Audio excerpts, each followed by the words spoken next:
17. alkalommal rendezi meg Vácváros labdarúgó sportegyesülete a Mészáros Ferenc emléktornát. A két hétvégén át tartó megmérettetésen 54 csapat fiatal játékosa mérheti össze tudását a különböző korosztályokban a váci sportcsarnokban. Az első hétvége mérkőzéseit követően a város polgármestere adta át az elismeréseket a tehetséges futball utánpótlás csapatok tagjainak.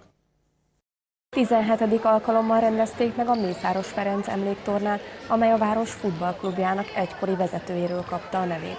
Mészáros Ferenc labdarúgóként és edzőként is tevékenykedett korábban a Váci Egyesületnél. A megemlékezés mellett fontos, emelte ki a klub elnöke, hogy versenyzési lehetőséget biztosítsanak a fiataloknak, és hogy szélesítsék a sportbaráti kapcsolatokat. A legfontosabb az, hogy játszanak a gyerekek és jó hangulatba tudjanak, illetve ugye minket is sok tornára meghívnak, és hát az nem lehet, hogy mindig mi megyünk, tehát nekünk is úgymond kötelező tornát rendezni. Az évek során már nemzetközi résztvevői is lettek az emléktornának, hiszen régóta visszajárónak számít a szlovákiai Léva csapata.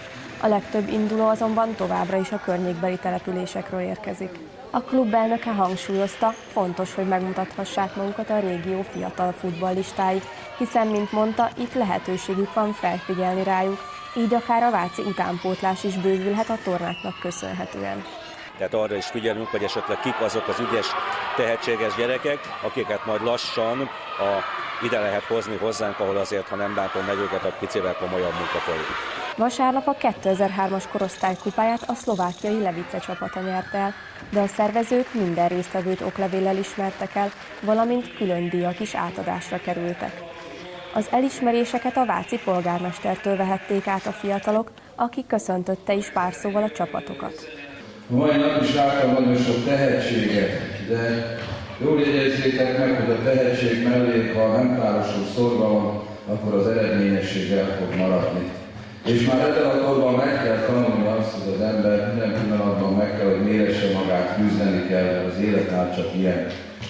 Én kívánom azt, hogy még sokszor találkozzunk így ebben a körben, kívánok mindenkinek nagyon jó sportolást. A megmérettetés e hét szombat-vasárnap folytatódik majd a váci sportcsarnokban, ahol az elnök reményei szerint már a váci fiatalok is eredményesebben fognak szerepelni.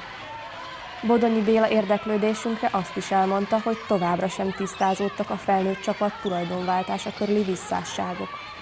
Úgy gondolom, hogy januárban el fog dőlni ez a dolog. A régi úgynevezett tulajdonos és az új John Marshall által fémjelzett angol vonal között nincs egyetértés.